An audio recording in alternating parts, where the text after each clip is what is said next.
Hi, this is David with entry number 477.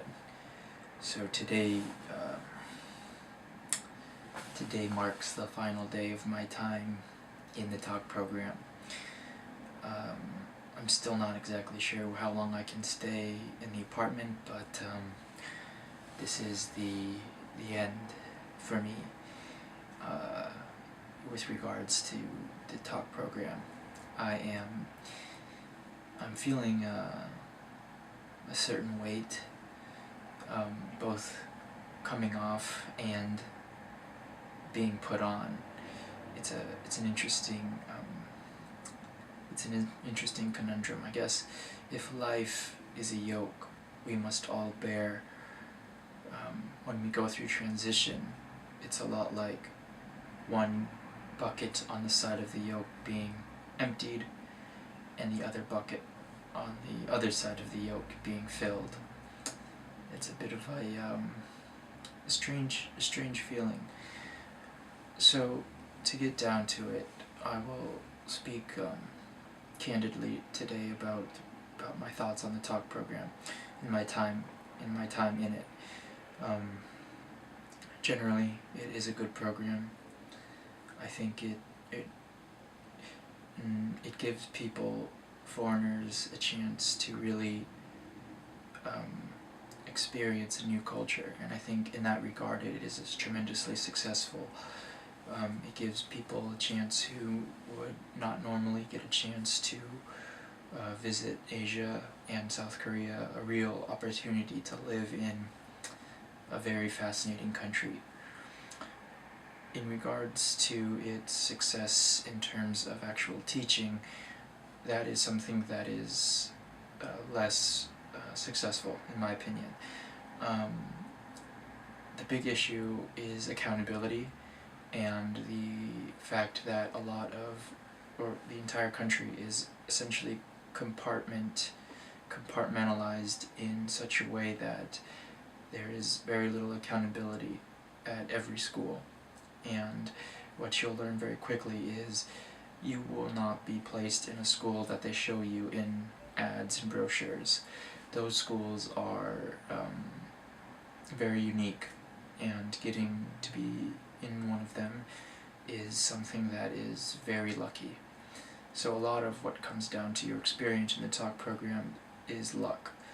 Whether you are placed somewhere where the school is very hands-on in a good way, it helps you, it promotes your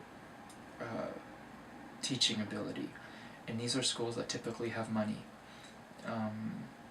but that is maybe 3 or 4% of the amount of schools that the talk program touches. And I think there's probably around 400 talk scholars around Korea. Probably is more, but that's what my guess is. And so 3% of that is very, very little. What you'll find, I think, really on average is a school that supports you moderately, that may tell you how much money you get to play with in terms of spending it on the classroom, and but on the whole I think most schools are very hands-off with how much they dictate what you have to do for the talk program.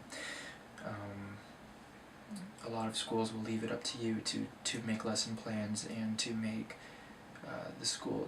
the classes entertaining. If you are someone who is not who is youthful, I suppose is a nice way to put it, I think it's a very good situation. But if you're someone who is more mature and has like an older soul, demanding children act mature is something that is not effective in my experience. But it is still a good time. Now, I think a lot of people come to Korea come to the talk program not because of teaching, but because more you get to live here for and experience a lot of things. And mainly the biggest thing you'll notice here is the amount of drinking is very excessive. If you are someone who doesn't like to drink a lot, or doesn't think they're a big drinker, when you get here you'll be put to the test, because drinking here is very important as a social activity, as a bonding activity, as really any kind of large event revolves around drinking. You'll find that they typically drink soju here, which is a distilled rice beverage. It's a lot like vodka, made from rice. It's not like sake. It's more like, if you're familiar with Japanese liquors, it's more like shochu. Shochu is basically vodka made from rice. Sake is more of a, it's like a combination of, well, it's more like brandy, in the sense that you have to kind of allow some fermentation of the yeasts inside. Like, you infect rice with yeast, and then it grows, and actually it's called lees, technically, and then it kind of rots, and you distill the liquor that yeast creates, kind of this gross beverage, and then you distill that, and that's what sake is. But soju is much different. It's a lot like shochu, and now that I'm saying it out loud, the sound of each word is too close to be just coincidental. And they drink a lot of makgeolli here, and makgeolli is an unfiltered rice liquor. They call it wine, but it's not wine. It's relatively hard. It's kind of a milky color, and is, for me at least, preferable to soju. And lastly, they drink a lot of beer.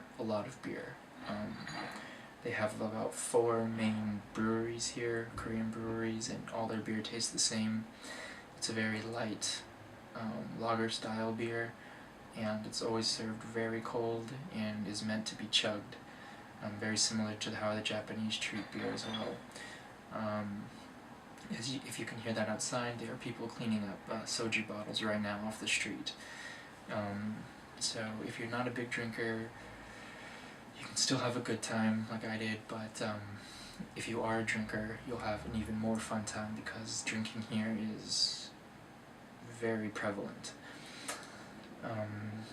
So living in Korea is not very challenging. Whatever city you're placed in, you will have jets like you're hearing out the window now. It's I think something you just get used to. It's a bit annoying, and it makes life a little more noisy, but on the whole it's fine. You will find that people are a little rude, quote unquote, not in terms of actually everything. It's not really that they're rude, it's just how the culture is here. Pushing, gentle pushing, a little bit of shoving, and asking very personal questions is just something that is not regarded as rude here. You will get pushed, you will get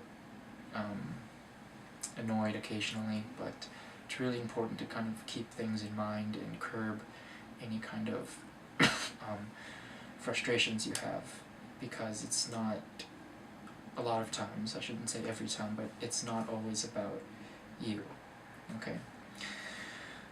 My personal opinion is, on my time I've spent here, is that it has been very good. I wouldn't say that I've enjoyed every minute of it. A lot of it has been, at least the first 6 months were very tough. I had a very bad situation at my school where my mentor teacher was someone who was unnerving and very determined to affect my classes in a very strong way, and I was very uncomfortable with that. And so, due to her personality and my personality, I suppose, our situation was poor. There were a lot of hostility and a lot of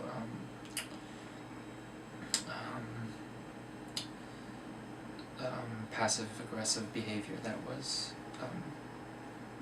not fun to deal with. But my last year here, I had a new mentor teacher, transitioned over, and he has been a lot better. Very hands-off, but that has allowed me to kind of learn things my way and do things my way, which is good. If you don't like if you want order and more stability, you may actually want to look at private academies, because they do have a very set curriculum.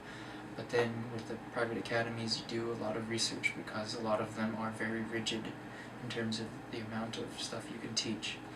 So you kind of have to balance things accordingly.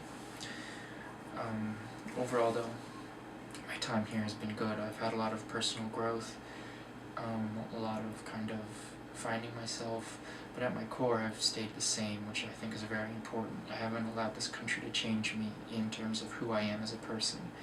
I'm very rigid in that sense, but it has been a very good experience on the whole, and I will very much miss my my third and fourth grade class.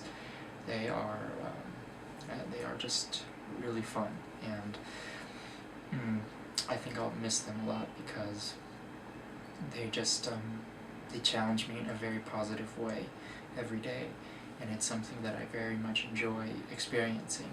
I know a lot of people don't like to be challenged, but when you experience challenges in a way that are fun and a little more than just getting shit on every day, it's really good, and I really love that about that class. So I will miss them dearly.